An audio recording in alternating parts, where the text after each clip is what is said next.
That's a great question. It's something I've been working on without any clear understanding of what the best approach is. There's four major initiatives, system-wide initiatives that I'm familiar with that are either looking at the entire watershed or looking at the lower river, which is where it all ends up. I mean, the funnel all ends up in Louisiana. So whatever happens anywhere else, and Governor Quinn said this very succinctly, it affects Louisiana, of course. The four initiatives are the Mississippi River Commission's working vision, which I did not put on there, but we do have one. And in fact, we had a bunch of stakeholders and partners with us just this weekend on the river. Sean Duffy was there to try to help sharpen that pencil. We have Jordy Jordahl from TNC was on board, others. We have the Big River Works, America's Wetland Foundation initiative, which that's why I really wanted to be here tomorrow, because I'm really interested in you can read a paper, but participating in the conversations is so much more fulfilling. And something's going to come out of this. It's going to be really important. There is Americans Watershed Initiative. It was called Americans Great Watershed Initiative. They just changed their name just so we can all get confused. There was some people who thought it needed to be changed for appropriate reasons. I told Jordy, don't change it again, leave it alone. But that's a huge watershed approach. And then there's the lower river visioning that Denise has been kind of the driving force behind it, I guess. And those are the ones I'm familiar with. To me, getting a common vision that people are invested in is the key. But if it's just theoretical, it's completely inadequate to the task. It's got to go from theory to practice. However, it's got to also be organic. I think it has to develop somewhat naturally over time. You've got to push it, you've got to encourage it, you've got to water it, you've got to fertilize it, but you can't force it. Because if you force it, it'll cause a schism, it'll cause a break, somebody will get angry, political interests will align up to fight each other, and then we won't be able to make progress. We've seen this, the best example I can think of is the Missouri River. It's a simple case. The commission went up there last year, and I walked away from that. Very different views of how the river should be used from the upper basin through the middle basin down to the lower basin. And it's a very simple equation. It's a supply and demand problem. There's simply not enough water to meet all of the demands that are placed on that river. And because of that, it has focused people on their personal interests, and it's a limited pie issue. Well, we need to approach this in a way that precludes that phenomenon, the fight over the pie, but rather how to expand the river's capabilities. I don't have an easy answer for you, sir. All I know is I think that kind of approach is essential. That's going on now. This initiative is an incredibly positive way to get after it. It's going to require a lot of patience. We're all going to get frustrated in one way or another, but we all have to keep poking gently and cooperatively to advance it. General, let me add just a few comments to that, if I may.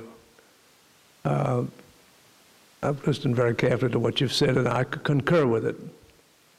But I would also have to add one other issue, that there must be, in many instances, a sense of urgency. I agree. Because if we don't move forward, if we don't get it done, the chances of dramatic catastrophe is right at our doorstep. And I know that's difficult for you and that's difficult for the Corps, but that I believe, and I think you agree as well, that is reality.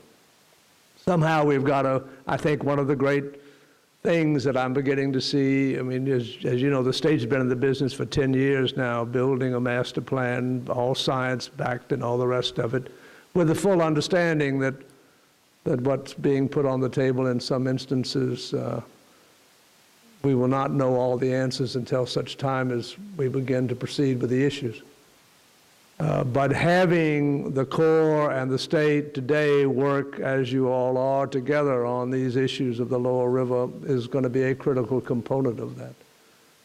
And I would suggest, and I hope you would agree as well, is that we're dealing with a lot of these things, the ability to get all of the parties at the table to focus on issues together, as opposed to having them do it separately and then have to look at the differences, may be one way to begin to get this thing moving. Thank you. I absolutely agree, sir. It's going to require goodwill. It's going to require that all of us leave whatever biases and prejudices that we may have about one purpose, one interest, one agency at the door and listen.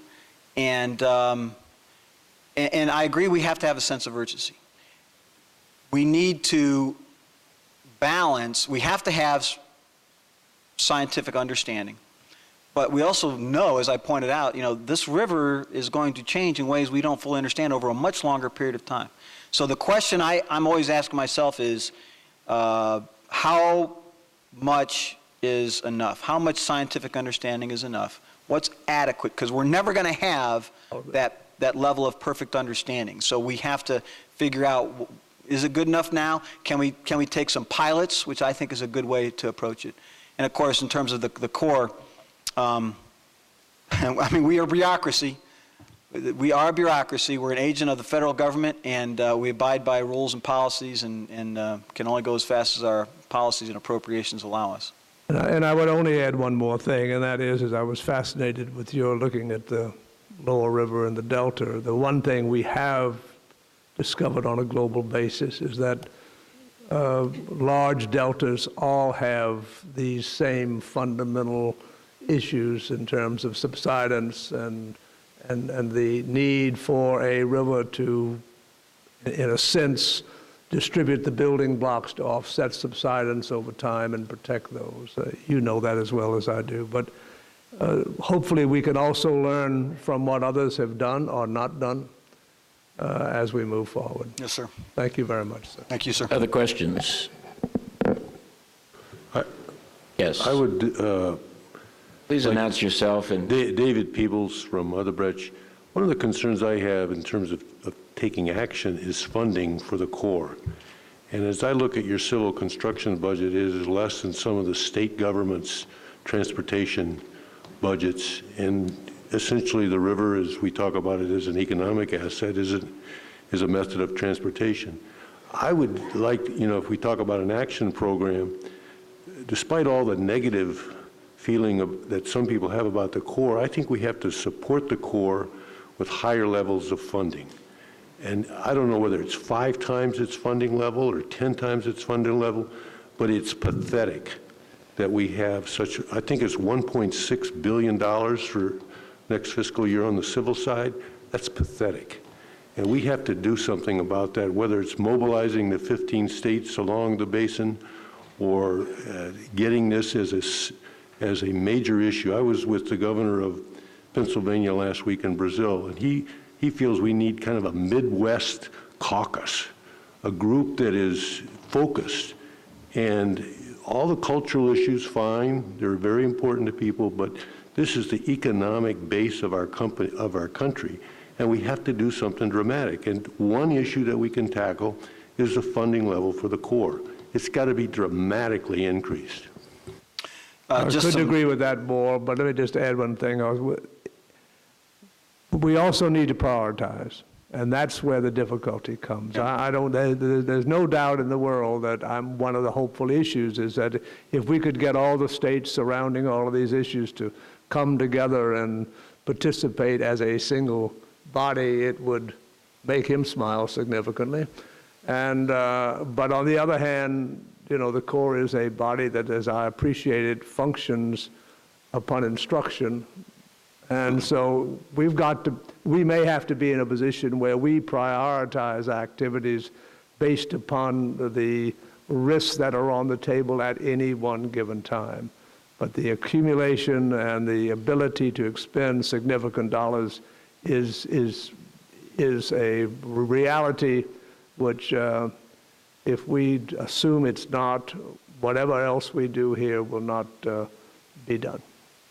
A couple comments. The Corps' budget over the last several years has hovered around $5 billion. Usually comes in a little bit below $5 billion in the President's budget, and then after Congress gets done, it's usually a little bit above that, maybe 10% above or so. Earmarks have changed that, but earmarks in the grand scheme were a relatively small component of our budget. There's three purposes that the Corps takes care of. Navigation, flood risk reduction in coastal storms, and which are the two we're most well known for, but environmental purposes. And about 35% of our budget today goes to environmental purposes in one form or another. I'm not convinced that the Corps is always and everywhere the right agency to address the things that we've traditionally done.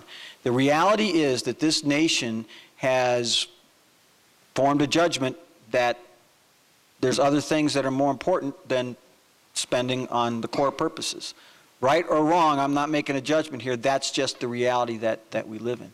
One of the things that we are looking at, and it's just we're just starting to do this, so we don't have any solutions yet, but looking at public-private partnerships and alternative financing. And we are seeing, especially in our recreation areas, NGOs, local stakeholders, and partners picking up some of the responsibilities that we used to do. It's a very small thing, but anything that we can do to get help in other ways is something we need to take advantage of. We need to change our mindset about how the Corps delivers its purposes. Just this one point. We've had the high-level folks from EPA, Bob Perciasepi, Ann Mills here from Agriculture, and we've had Fish and Wildlife. All of the friends that you have to deal with the Corps up and down the river. What does it look like going forward? What does that authority look like that would work? And I think that's what everybody struggles with in all of these meetings. What kind of authority can give us a relationship to water and a recognition that water is so important in this country? And what can we demand of the federal government to make water a higher priority and water resources? I don't have a good answer for that. That's largely in the political realm, I guess. You know, I think the challenge that we face as a nation is our culture is that we respond after the crisis has occurred. Whether it's Fort Sumter or Lusitania or Pearl Harbor or 9/11 or the I-35 bridge or you know, God help us, Lock and Dam 52, which is probably the most likely catastrophic failure to have the greatest impact. Or Hurricane Katrina, another great example. If you know, we just don't want to invest in things in advance of the crisis. It's human nature not to believe the crisis is going to happen. I wish I had a good answer for that. That's the right question. I would encourage that question to be explored tomorrow. I'm not sure I can answer it here today. Time available. Sorry. Ben Broxman, Executive Director of the Infrastructure Council at the Illinois Chamber. I think he touched on one of the things earlier, which is a lot of these systems that we're talking about were built, constructed, and finished 1930s, 1940s, and it's not just the waterways where we're having this issue. To address the gentleman over here, on kind of a sidebar off of that, up until about a year ago, I was a congressional staffer, and having been on the federal side and then the politics side, infrastructure across the board is falling apart to the point where everyone's having the same problem, whether it's your roads, your rails, or your waterways. And you will be very hard-pressed to find policymakers, especially on the federal level, who are willing to go forward and do some of these things that have been discussed, whether it's private-public partnerships, increasing user fees. There's a number of legislation that has been introduced recently, Wave 4, the River Act. Here in Illinois, several of our legislators introduced several pieces of legislation looking at pilot programs for public-private partnerships. But the reality of it is most of the members in Congress, not just House but Senate as well, don't have the backing or aren't aware of how important this actually is to them. And that includes the dozen or so states that are directly impacted by the inland waterway system. So it's more of a call to action for all of us to be the ones out there and take the time to show these members and their staff. And some of these staff are dealing with 12 or 15 different issues. So if you go out there for your Washington, D.C. visit, and I know the Army Corps makes regular trips out there, they could have a waterways meeting one time, a healthcare meeting right after that, and education after that. It's constant pressure to let them know this is a problem, this is the investment, this is why it's not working. And I would ask the Major General what we can do moving forward to be part of that process and maybe convey some of the urgency and some of the importance. And again, the Army Corps, I think, has done a very good job in the past of being willing to work with the public and being willing to do that outreach and share, here's what's going on. But really tell us what we can do to help you with your mission. If that's multi-year authorizations, if that's more money, if that's a change in mission, please, tell us what we can do to help you. The answer is very simple, tell the story, but you got to tell it in a convincing, compelling way. So I spend an incredible amount of time, Greg will tell you, working on these presentations. And most people kick them to their staff, and I spend a lot of time with my staff. But the reason I do that is because I'm trying to understand myself. It's a process that helps me understand. But I'm also trying to hone. It's a storyboard. It's like making a movie. I'm trying to hone the story in a way that will have maximum impact. And I think you all need to do the same thing. What is it that a member of Congress is going to respond to? Well, fundamentally, it's votes.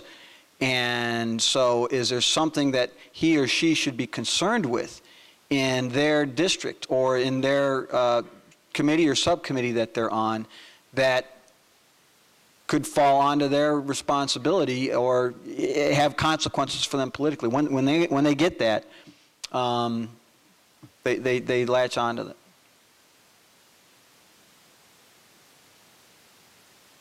Yeah, I think I'm well past my time. Thank you, Val. Appreciate it. Thank you very much. We have 4